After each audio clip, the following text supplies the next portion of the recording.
Today's Veterans Radio program is dedicated to the men and women serving around the world in the service of their country.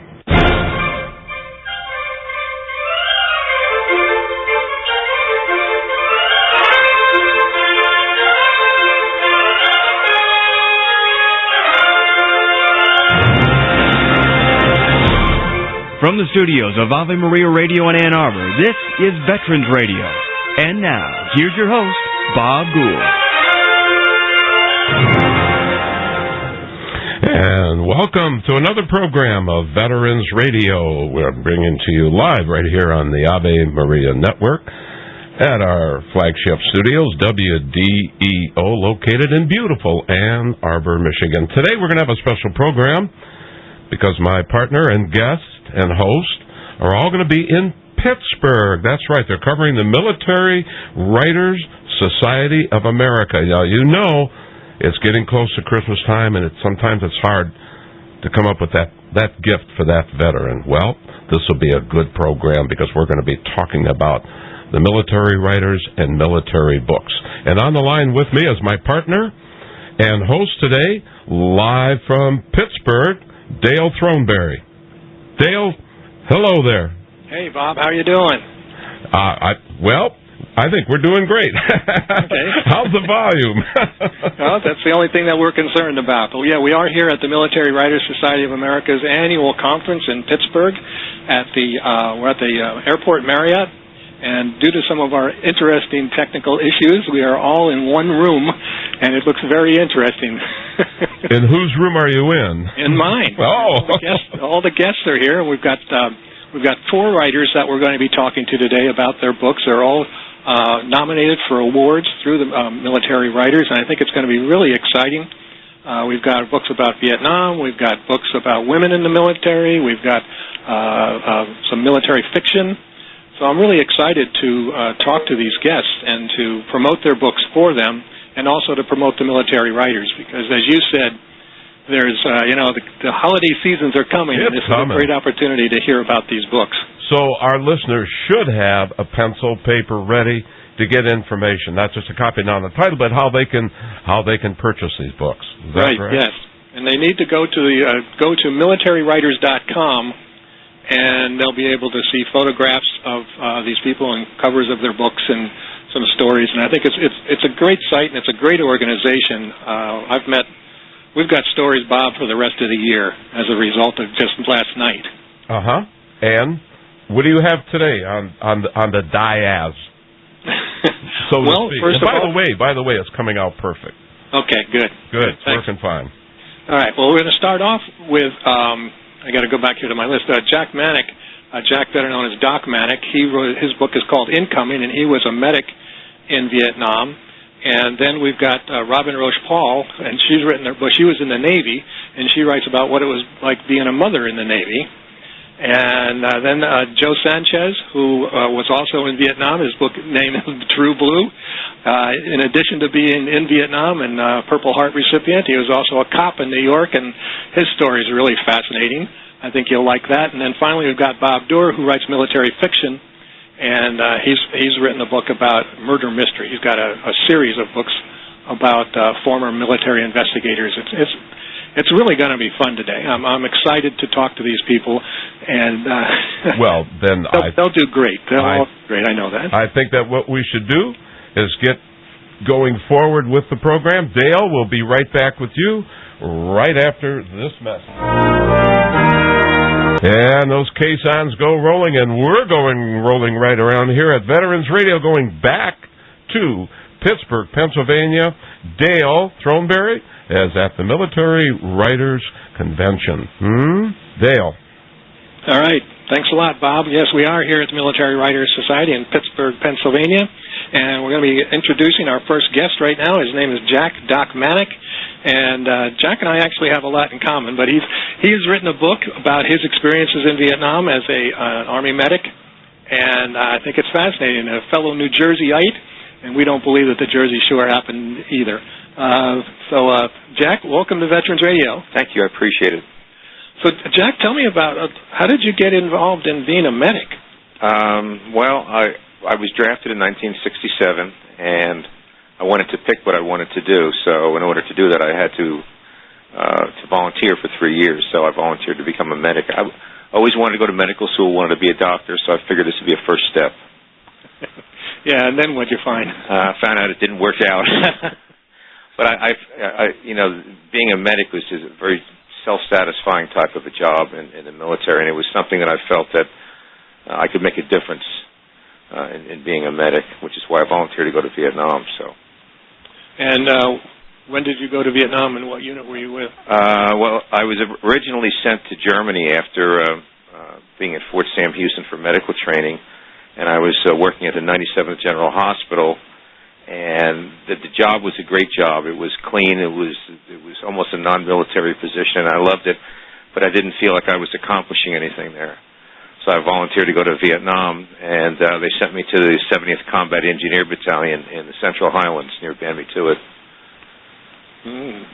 You had in your book. If you get the opportunity, folks, you got to go and check out this book. It's called Incoming by Doc Manick.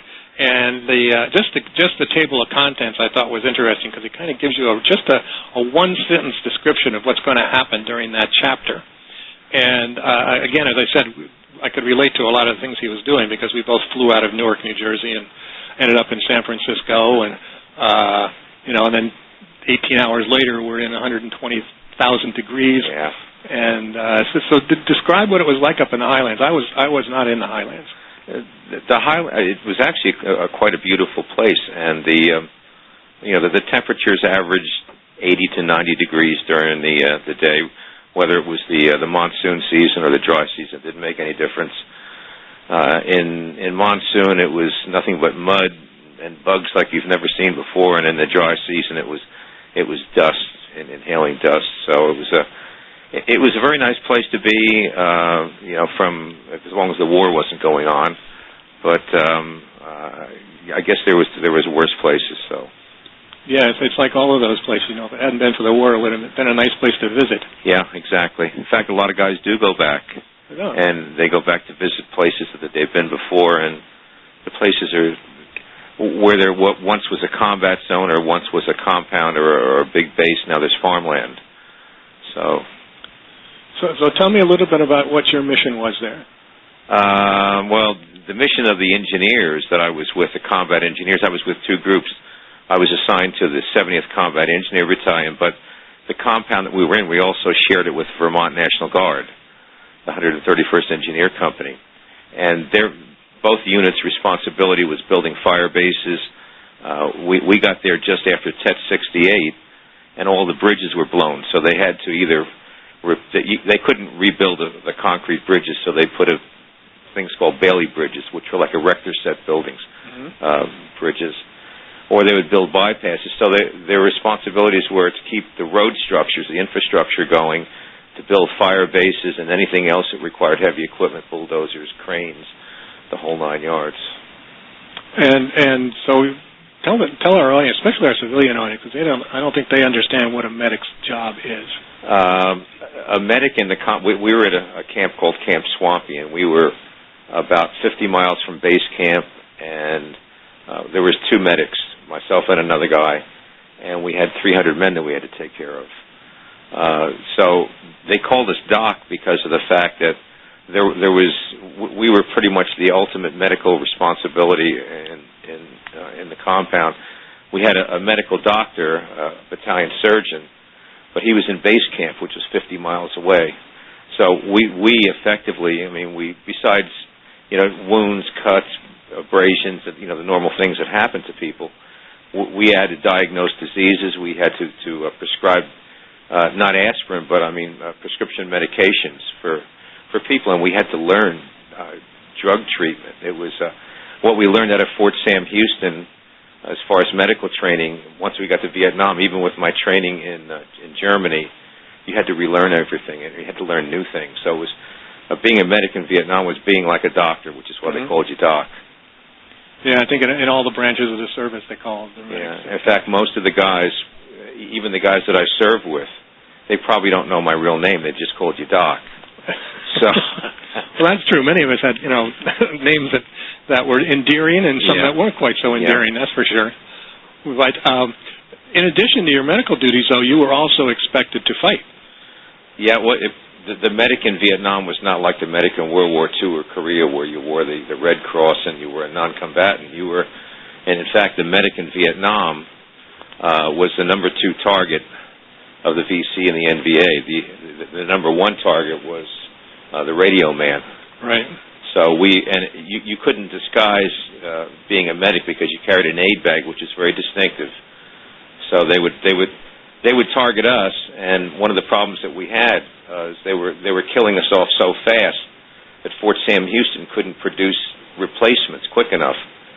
So we would take in 11 Bravos, which were infantrymen, and we would try and train them to be medics to the extent that we could for the time that we had. But they were popping us off as quick as we brought them up. So it was not a safe thing to be a medic in Vietnam. Well, I don't think it was a safe thing to be anything in Vietnam. Yeah. And Trace, we're talking with Doc Manick, the author of his new book is called Incoming, about being an Army medic. And I wanted you to just, if you could just tell us a couple or 1 or 2 stories of what you did out in the field. How long were you out in the field? And I know when I was talking about guns before, you were fairly well armed for anybody. Yeah.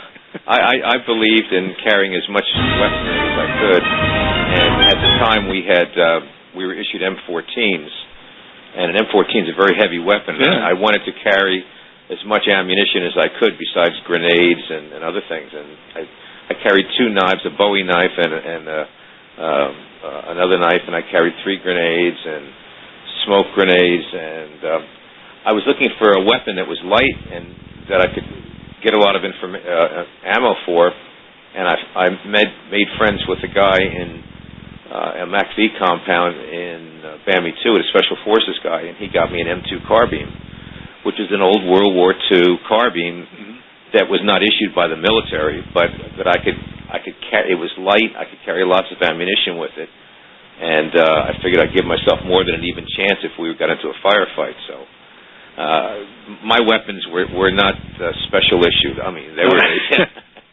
Yeah, I know. I somehow ended up trading for an M79 grenade launcher. Yeah, that's.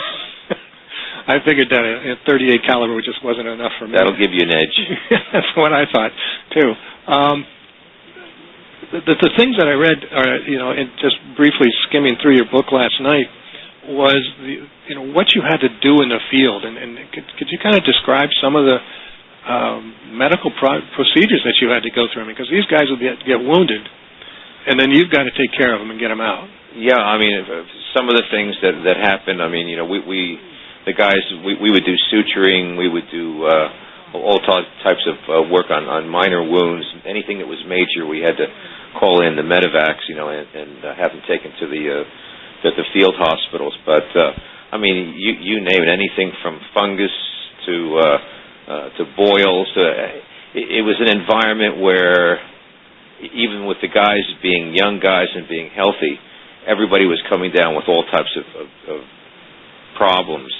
And we had to learn how to treat them. We had one guy got bitten by a snake while he was swimming in a river, which he shouldn't have been doing. And we had no way of knowing whether the snake was poisonous, but most snakes in Vietnam, and especially river snakes, were. So we had to call in a medevac. We had to tourniquet the guy's leg, and the problem was that we didn't have any snake bite kits. They were new, and only the hospitals had it. But the problem with that is, if the guy gets bitten by a snake, you've only got so long to get him to a hospital. So I had to tourniquet this guy, and I had to get on a gunship because there was no medevacs available at the time. Tell us about that gunship. The gunship.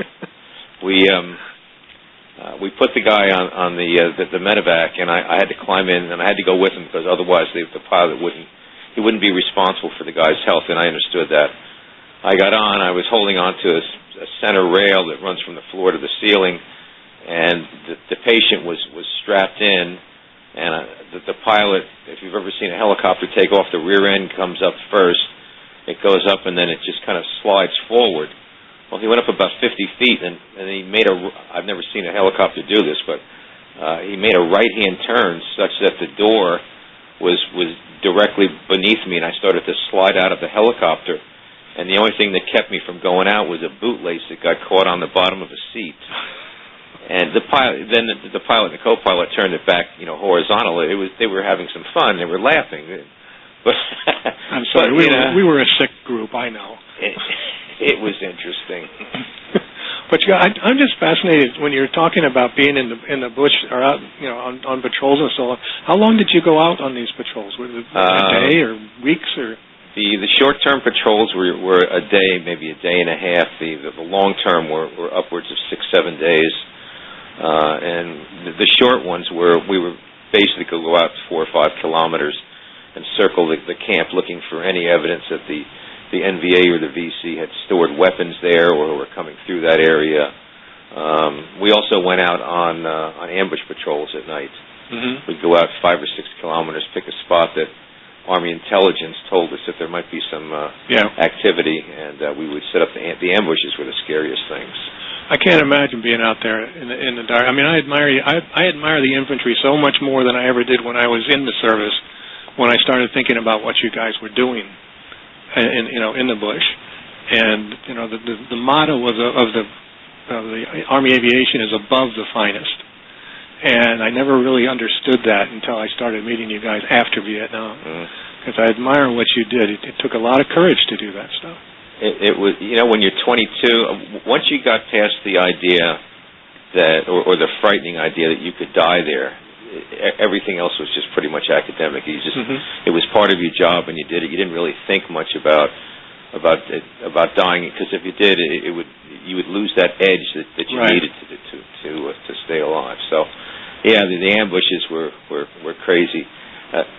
You go out on an ambush patrol, and there's just as likely a possibility that you could be ambushed by the enemy that you ambushing them. So it was a coin toss when you went out.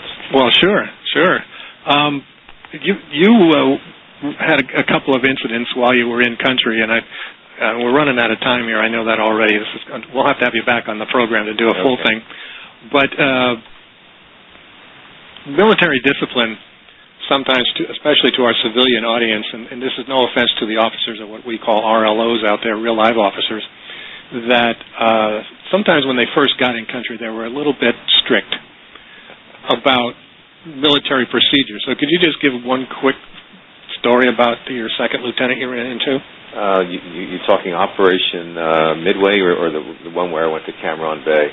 I think it was the one at Cam Ranh Bay, and he didn't like your lack of hat. We had convoyed from our base to Cam Ranh Bay, and we were ambushed in the pass, the Yang Ming Pass. We lost a man. We got to Cam Ranh Bay, and the first thing we thought about was going to the PX to get something cold to drink. And I had my hat off. I was carrying a non-regulation M2 carbine. And coming out of the PX was a young second lieutenant with starched fatigues, polished boots, and you could tell he had just come in from the States.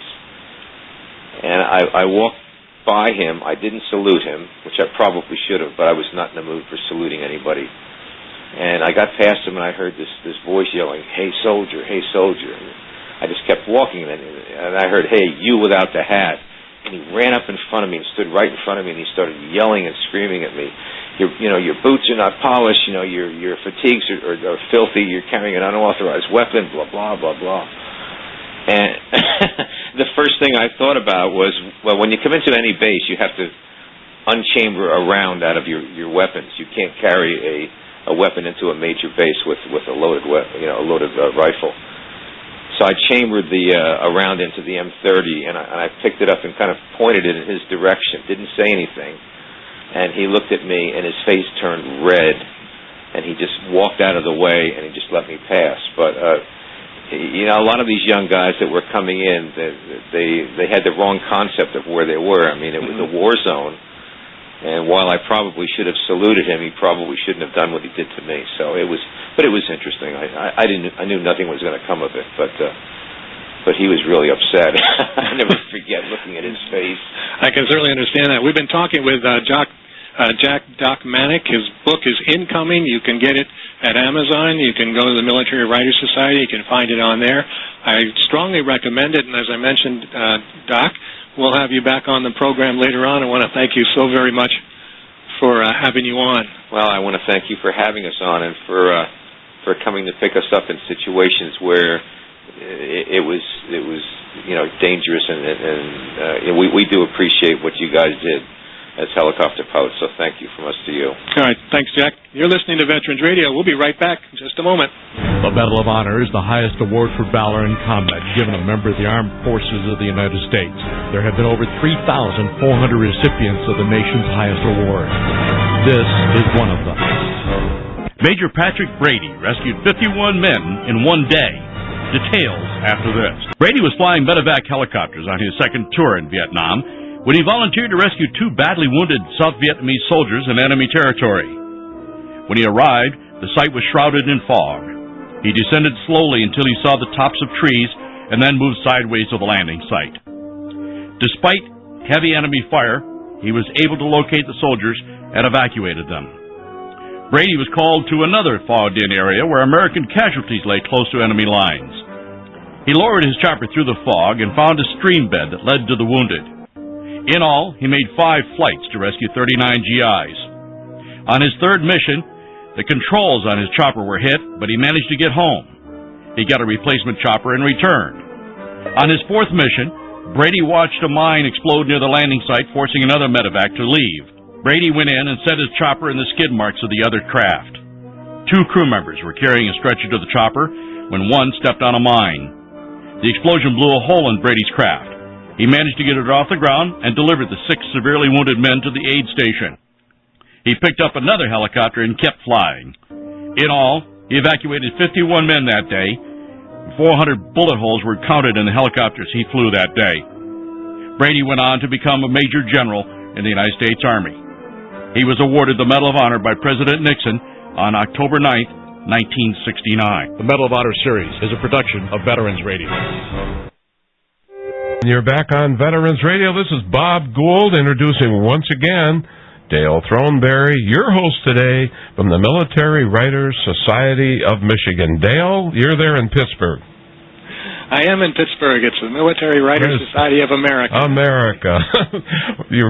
reading all these little cue cards, but that's okay. I know. It's all my notes. I apologize for that, Bob. But anyway, yes, we are back here in Pittsburgh, and we are talking with a number of different authors about their books, award-nominated books. Tonight we have the awards dinner, and so it's going to be kind of fun. It's fascinating for me, Bob, always to come down here and meet these amazing authors and their stories. I'm always really fascinated by them. And right now we've got another author on, a young woman. We were just talking about that she's probably one of the younger people here at the conference, but we're talking now with Robin Roche-Paul, and she was a United States Navy veteran, and I'll have her talk about that in a second. And all right, audience, you ready for this? Her book is entitled Breastfeeding in Combat Boots, a survival guide to successful breastfeeding while serving in the military. So, Robin, here we are. Welcome to Veterans Radio. Thank you. I'm glad to be here.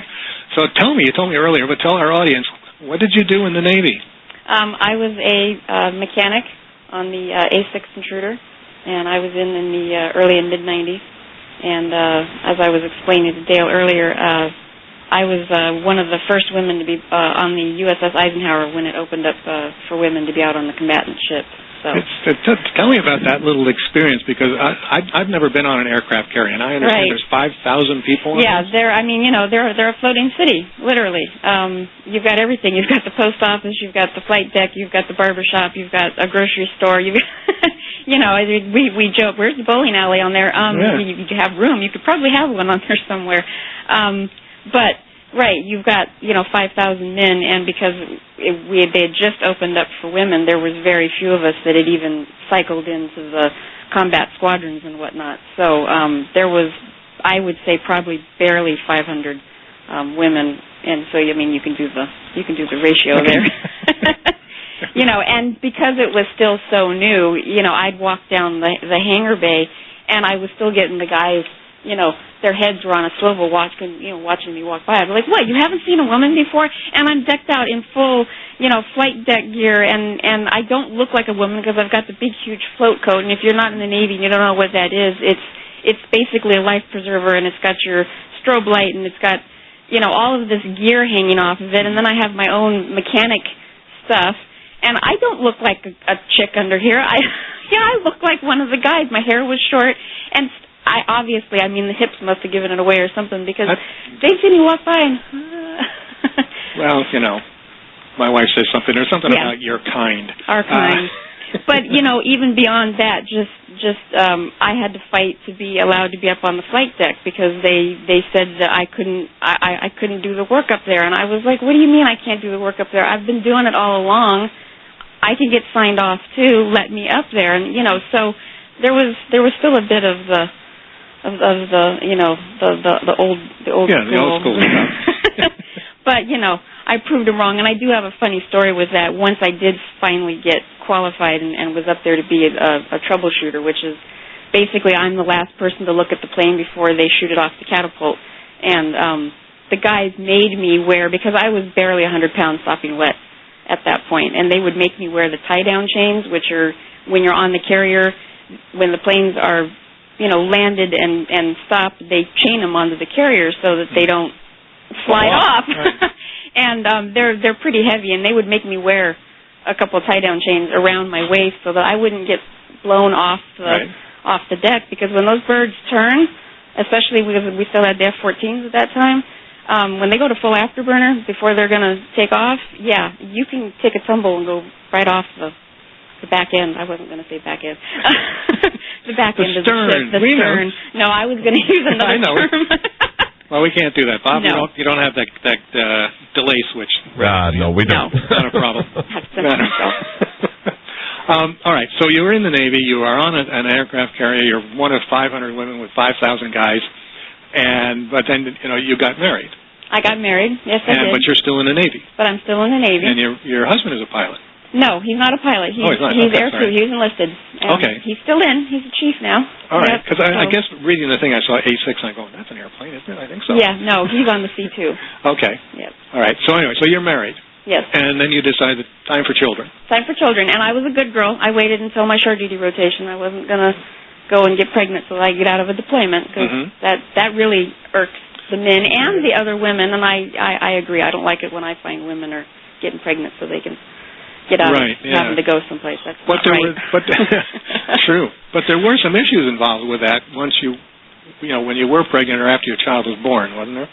Well, there's that issues. Resulted in the book. There's issues just because, with the pregnancy, I was still an aircraft mechanic, even though we were on shore duty, and so they can't have me around the hazardous materials because all the hydraulic fluid and jet fuel, that's what all of that kind of stuff. They didn't know. I swear they still don't know exactly how much of it can get to the fetus. And then afterwards, when you're breastfeeding, can it get through the milk? We kind of really don't have those sorts of answers. So that kind of takes you out of what your MOS is, and then somebody else has got to fill your spot in. And even now with the new policies that are in place, and keep in mind when I was in, there were no policies regarding pregnancy and breastfeeding. Now the services have policies. The Navy gives you a 12-month deferment from being deployed after your baby is born. The Air Force, Army, and Marines all give 6 months, which makes sense. Their rotation is much quicker. Coast Guard is 6 months as well. But when I was in, that wasn't in place. But even though with these policies in place, that's only for long-term deployments, like a 6-month deployment on the ship, or getting rotated over to Afghanistan or something like that. That doesn't cover exercises. That doesn't cover the short little 1 and 2 week hops where you just go out and do an exercise out in the ocean, or they send you out for field training or something like that. It doesn't cover that. So you still have moms that have got, let's say, a 3-month-old, and she has to go on a field training exercise for 2 weeks. So this motivated the idea, this breastfeeding. This is what motivated, because I had to deal with getting sent out to, like, Fallon, Nevada, when they do their training exercises out there for the Navy, and or out on board the ship for 1 or 2 weeks. And I just kept hearing from friends and coworkers and stuff, what do I do? What am I supposed to do? I've still got a baby at home, and I need to feed the baby. How do I stockpile my milk? What do I do? Help! So I thought to myself, well, once I got out of the Navy and I went back to school and got my bachelor's degree, and got my certification as a lactation consultant, I figured I've got the expertise because I've got the book-based knowledge where I can help these moms. I can answer these kinds of questions, but I've got my own experience. I did this when I was in the military. And so that was the impetus for writing it. And, Well, we're talking with Robin Roche Paul, who wrote the book. It's called Breastfeeding in Combat Boots, A Survival Guide to Successful Breastfeeding Moms. I added that, while serving in the military. And your name at the bottom of the book, and I should probably show it. For those of you who are watching our webcast, we're just sitting here talking on phones and the screen's gone black. That's all right. Once you did get out, you went back to school. You mentioned then you became a certified lactation consultant. Okay, but now you're working on another degree. I'm back in school to become a nurse. So I've got even more of the medical. Eventually I'm going to be a nurse practitioner, and I don't want to bore your listeners with all of that, but this will allow me to do even more. If a mom has a problem, I can diagnose and actually give her medication if she needs it and that sort of thing. Where right now I can kind of just say, well, yeah, we think this is what's the matter, but you got to go talk to your doctor. Well, in the book, what is it that you want the moms to take out of your book? What's the lesson they need to know? What's the lesson they need to know is that they can do this with the proper information and support. It's definitely doable. My book is full of not only the how-tos, but I've got stories from moms that contacted me to let me know what they did and how they made it work. And one of my favorites is the mom that was sent to Afghanistan when her baby was 6 months old, and she was able to pump while she was over there and ship her milk back home to her baby. Wow. Until she got back when he was a little over a year old. And, so it's stuff like that where when I tell moms, look, this is how she made it work, this is what she did, and we go through the steps and the things that she did to do that, and they go, oh, wow, I never knew that I could do that. So many of them think that they can't do it once they get past their 6 weeks of maternity leave, so they just quit. And they don't even make the effort to even try. Okay. Well, I'm coming up on another break here, but I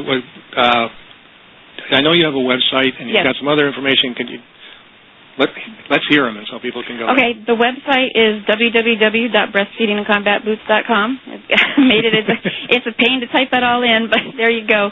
And I've got everything. I've got the policies that moms can, they're in PDF format so they can download them. Because that's another thing. A lot of these moms don't even know where to find the information, even within their own service. So they can get the policies online. They can contact me. I answer my emails. And, so if they've got a question, and I also have a Facebook fan page for the book. And that's wonderful because a lot of the moms interact with each other.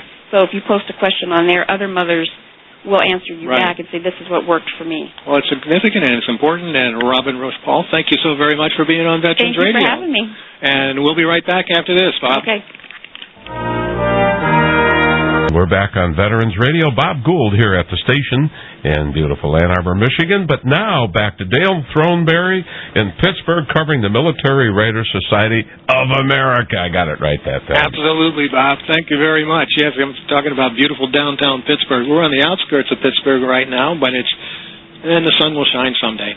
But it's all right. Yes, we are here, and we are talking to a number of writers today, and probably we picked up some guests for later on this season on Veterans Radio. And right now I want to welcome Joe Sanchez to Veterans Radio. Joe's written a book entitled True Blue, and it is A Tale of the Enemy Within. And Joe was, I'll let Joe introduce himself.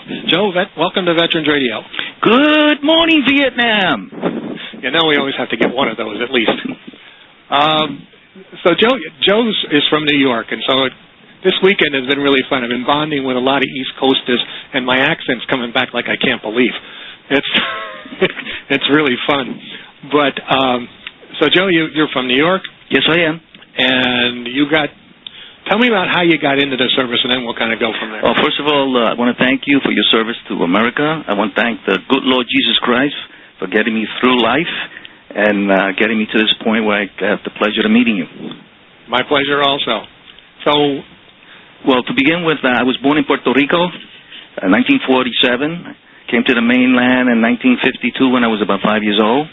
I moved to the Lower East Side of Manhattan, and my mother moved us around to the Bronx.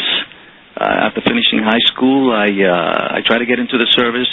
I tried to join all the branches, but as I wrote in my book, I had trouble getting into the Marines, the Navy, the Air Force. Well, how big were you then? As far as tall-wise?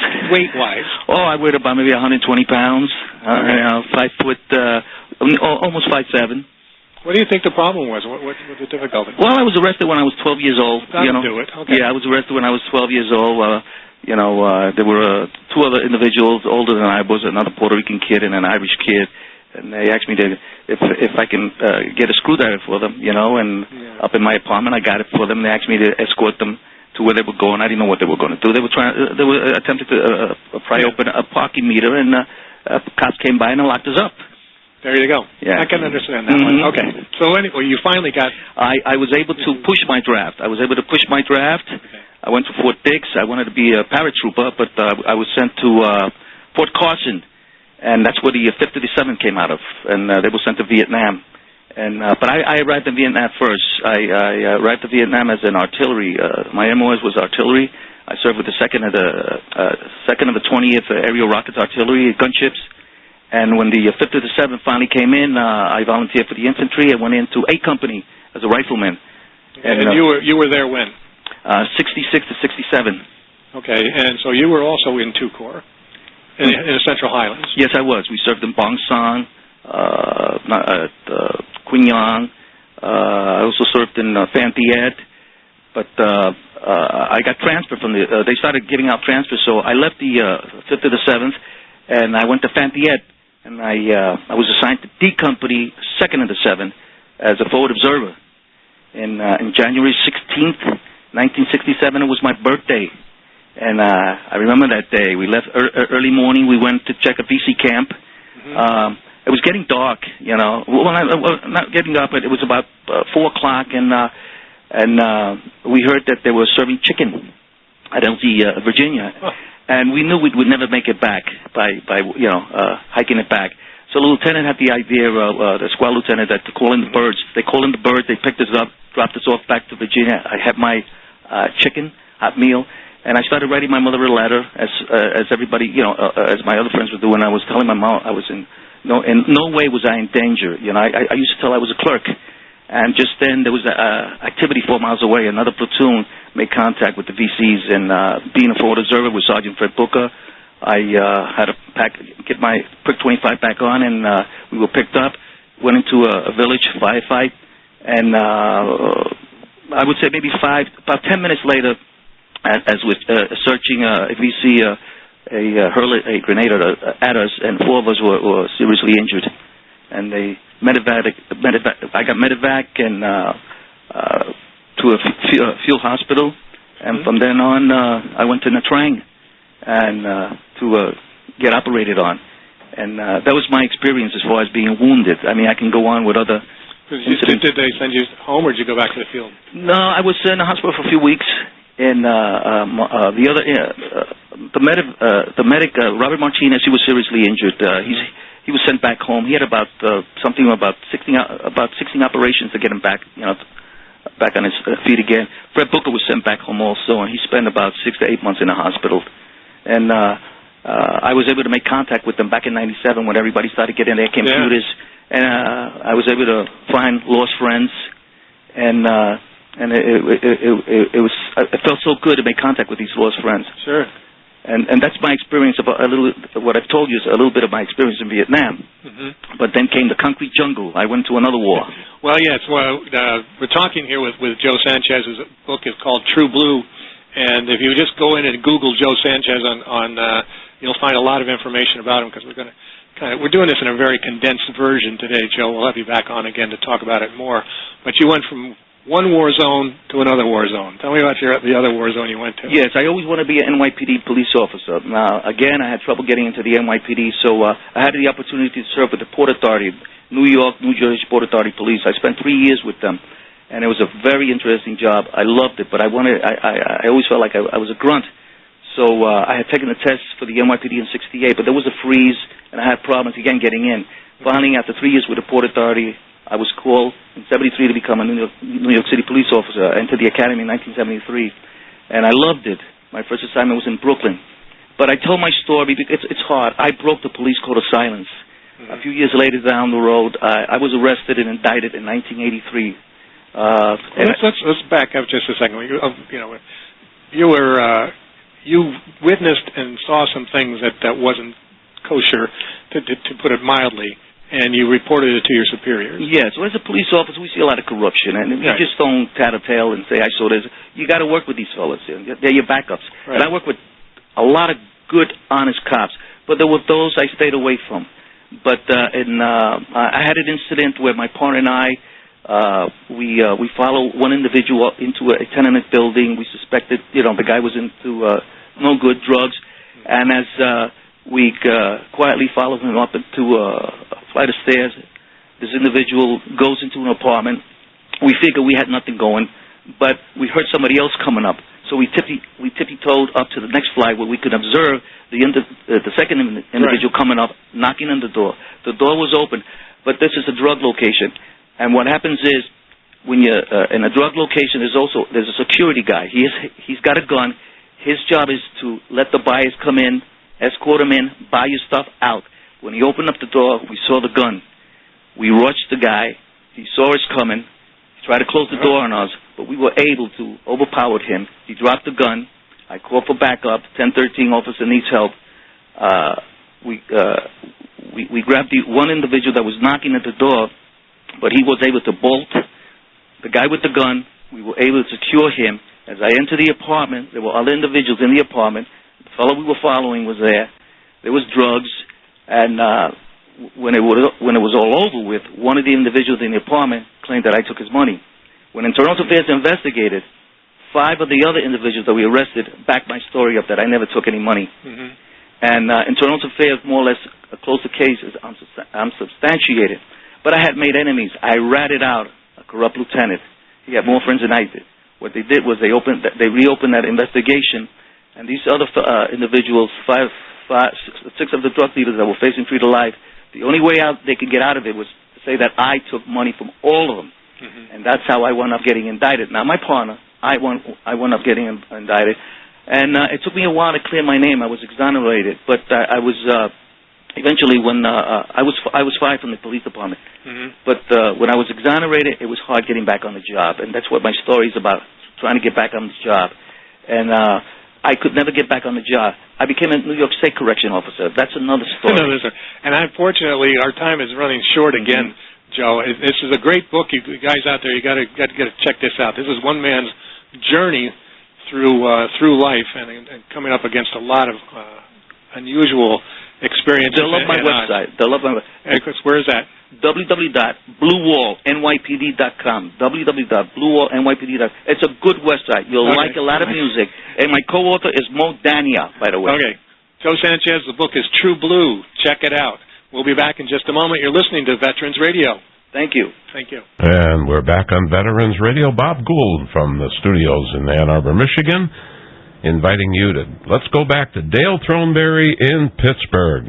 Dale. Hey, thanks, Bob, very much. We are here in Pittsburgh, Pennsylvania with the Military Writers Society of America. And my next guest is Bob Doerr, and he is a writer also. He writes military fiction. And, Bob, I want to welcome you to Veterans Radio. Well, thanks a lot. I'm very happy to be here. Now, of course, everybody that's on this program, well, I take that back. 90% of the authors here have military backgrounds, and you do also. Can you tell me a little bit about what you did while you were in the service? Sure, Dale. I spent nearly 30 years in the Air Force, and all of it was the Air Force Office of Special Investigations. Most people haven't heard of we call it the OSI, but they've heard of NCIS because of the television show. Right. And the OSI is like a sister agency, very same mission as the NCIS, but it's in the Air Force. And I like to tell people, if you've seen the show, then you know what NCIS is, but at the same time, on the TV show, obviously, real NCIS isn't like that. So we're not like that either, but we're still a sister agency. Okay, and so your job, we talked briefly this morning, you were all over the world, it sounded like. Right. It's in the regular Air Force, so you end up going around the world wherever they are. That's where we were assigned. I had assignments in Korea and Thailand and Germany and Spain, and then in 4 or 5 different locations in the United States I had one assignment at the Pentagon. Without breaking any security, can you tell the type of cases that you worked on? The mission is just like the FBI. More people are probably familiar with the FBI. Any kind of felony that takes place involving the Air Force either being committed by an Air Force member or against the Air Force, and OSI has a role in it. We also have a counterintelligence mission, counterespionage, counterterrorism, that type of stuff. And I first several years did criminal, and then for most of my career I was more focused in the counterespionage arena. That's fascinating to me. So what did you find out in that? Anything that you can tell our audience that you were able to uncover? Oh, most of it, I guess, we can't really talk too much about it. But it's we look for spies or people trying to do evil things against the U.S. and the Air Force all over the world. We worked with. What was really interesting, from my personal opinion, is I got to work with a lot of foreign agencies, various criminal and security agencies in all those countries, Germany, Spain, Korea. So you got to see the rest of the world and how other people did the same things you did, and learn a lot about the world history too. Mm-hmm. Yeah, well, I think that's one of the things that you guys that stay in the military for a longer period of time get to see really do get to see the world and expose yourself to all these different cultures. You're right. I think a lot of people who like the military like that travel, like to go around, and perhaps a lot of people that get out early are people who are more the typical type person who wants to stay close to home and by family. I grew up in a military family, and so did my wife. So we were used to bouncing around every 3 or 4 years, and that's how we spent our first 50 years, just 2 or 3 years in one spot, and you move on. And I really enjoyed it. So then, after this career, you started another career. Right. You're a writer now. I'm an author. I have 3 books that are published. One more that'll be released. I don't know the exact date, but my publisher told me probably in October or November of this year. So tell me about the one that we're talking about right now. Is called Loose Ends Kill.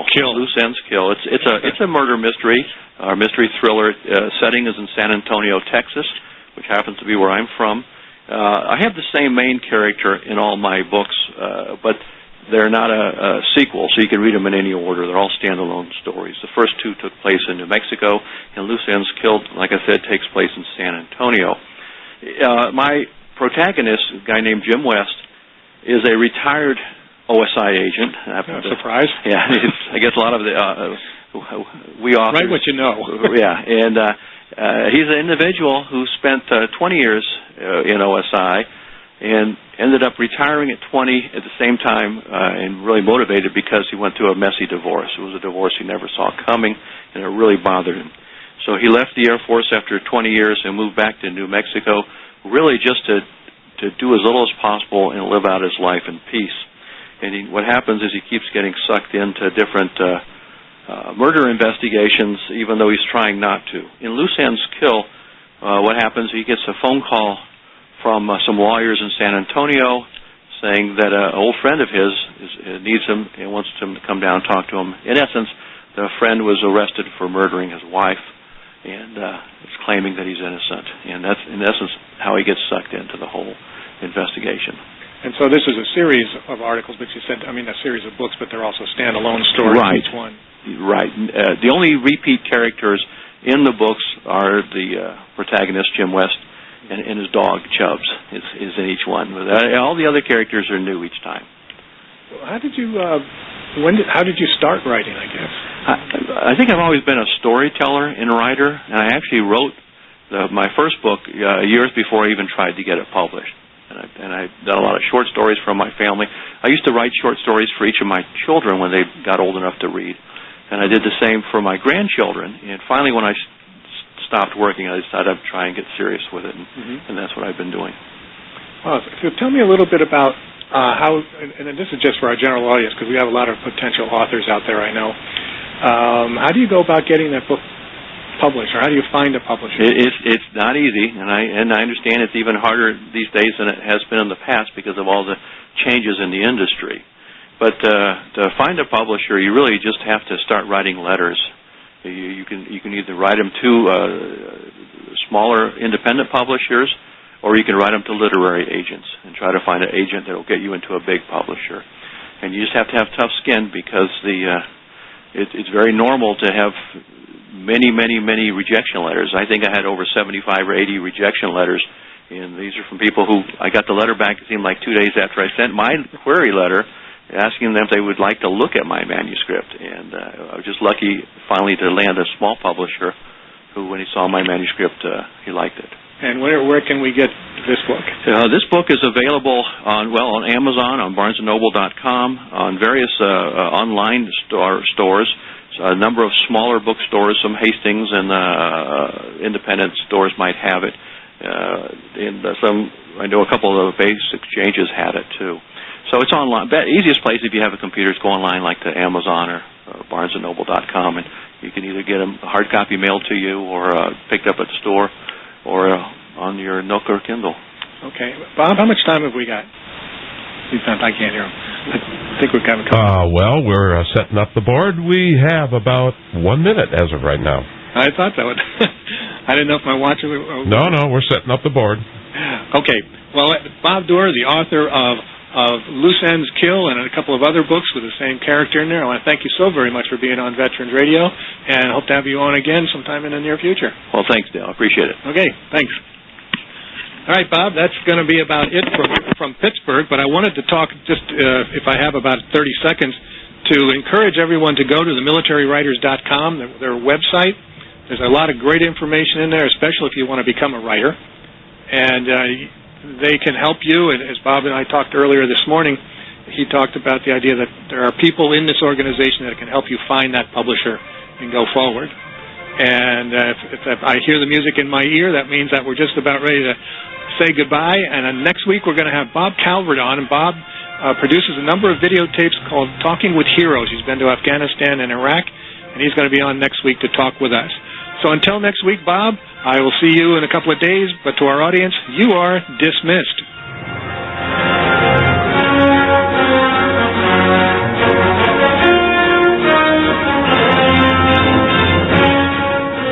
All views and opinions expressed on this program are not necessarily of Veterans Radio or this station. Veterans Radio is a production of Veterans Radio, LLC.